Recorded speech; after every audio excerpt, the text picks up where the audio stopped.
Oke, kalian siap dengar kenyataan pahit? Kalau kalian sekarang lagi mikir Bitcoin bakal langsung roket ke $100.000, mending tahan dulu deh. Karena denger-denger nih ya, entitas bermodal raksasa atau si smart money sekarang tuh justru lagi masang jebakan super masif buat kalian, tepat di level harga $82.000 sampai $85.000.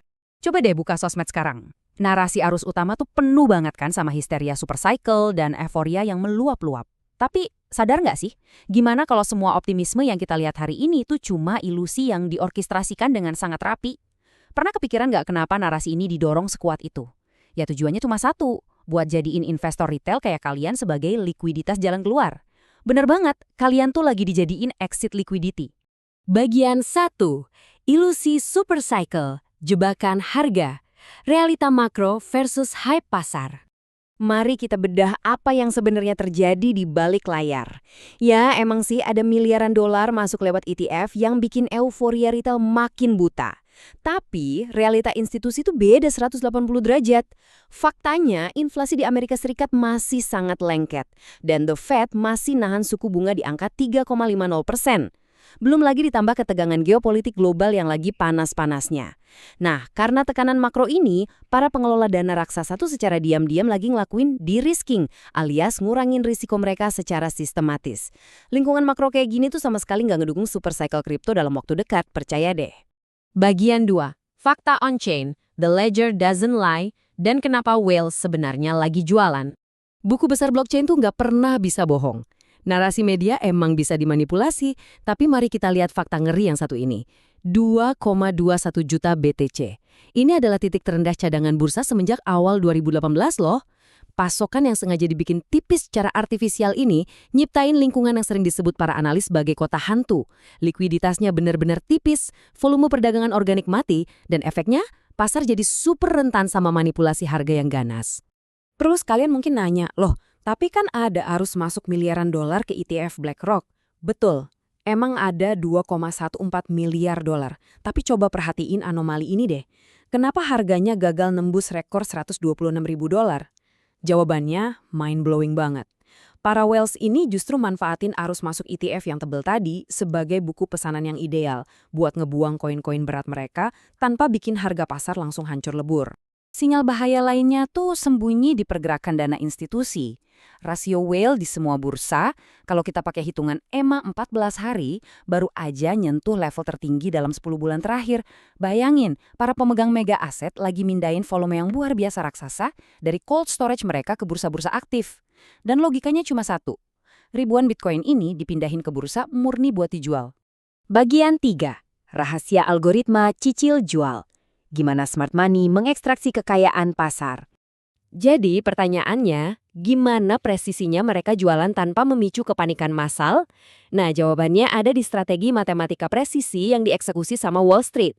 Kayak yang pernah dibocorin sama figur analitik Dr. Profit nih. Mari kita bedah algoritma cicil jual yang benar-benar tanpa ampun ini.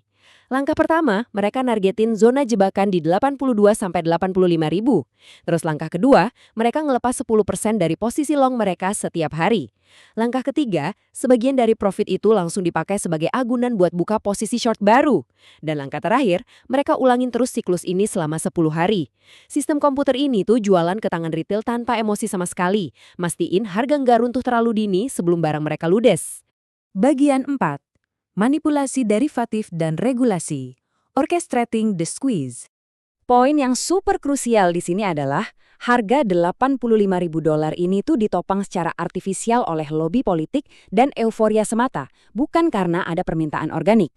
Contoh gampangnya, kita lihat timeline Undang-Undang Clarity Act. Pasar retail kan pada berbondong-bondong tuh ngatur portofolio mereka, berharap dapat suntikan $15 miliar pasca pengesahan. Tapi buat smart money, euforia legislatif ini murni cuma orkestrasi klasik. Buy the rumor, sell the news. Beli pas rumor menyebar dan guyur pas beritanya keluar. Tembok antusiasme retail inilah yang jadi likuiditas paling sempurna buat para whales buat kabur. Dan tahu nggak apa yang bikin dorongan harga itu bisa terjadi? Itu karena ada ketidakseimbangan derivatif yang benar-benar langka. Gimana enggak, lebih dari 63% pesanan bertaruh pada posisi short dengan tingkat pendanaan negatif yang ekstrim banget. Ini tuh nyiptain apa yang kita sebut gamma squeeze. Kondisi di mana pembuat pasar institusional dipaksa beli Bitcoin di harga tinggi cuma buat ngelindungin diri mereka dari kerugian.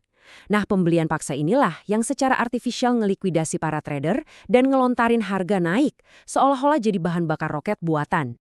Bagian 5. Terjun bebas menuju FVG $50.000. The Inevitable Gravity. Begitu algoritma distribusi institusi ini selesai nyedot kekayaan retail, wah kita bakal ngelihat potensi terjun bebas makro yang secara matematis tuh udah terprogram. Target jatuhnya kemana? Jawabannya adalah Fair Value Gap, atau biasa kita sebut FVG. Kalau kita lihat di grafik mingguan, pas Bitcoin roket kemarin, dia tuh ninggalin celah harga kosong tanpa pertukaran dua arah yang sehat. FVG di level $50.000 ini ibarat kolam likuiditas raksasa yang belum tersentuh. Dan algoritma trading modern tuh secara magnetis bakal narik harga balik ke sana buat nyimbangin pasar. Mari kita petakan lintasan ngeri ini bareng-bareng. Pertama, harga bakal ngejebol garis pertahanan MA 200 hari di $80,400. Nah, begitu ini tembus, kita bakal nyaksiin efek domino pembantaian margin retail di support $60.000.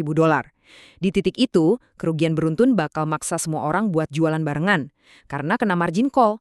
Dan yang terakhir, harga bakal ngalamin pendaratan keras banget di dasar FVG $50.000. Di titik terendah itulah uang pintar baru bakal mulai serok lagi barang kalian yang udah terpaksa dijual murah karena panik. Buat kalian investor di Indonesia nih, tolong perhatiin baik-baik anomali lokal yang satu ini. Saat ini, valuasi bukti cadangan Indodax baru aja tembus 18 triliun rupiah. Wah, ini tuh sinyal kontraindikator yang klasik banget dari puncak euforia domestik. Coba deh perhatiin juga gimana orang-orang sekarang mulai mindahin uang dari Bitcoin ke altcoin. Hati-hati ya, rotasi memburu altcoin ini tuh jebakan terakhir sebelum gravitasi narik Bitcoin turun yang pada akhirnya bakal bikin altcoin hancur jauh lebih dalam lagi. Bagian 6. Strategi bertahan investor pintar. Your Tactical Blueprint. Tenang, tujuan pembahasan kita kali ini bukan buat bikin kalian panik, tapi justru buat ngasih persiapan tempur. Ini dia 4 taktik pertahanan krusial yang harus kalian catat.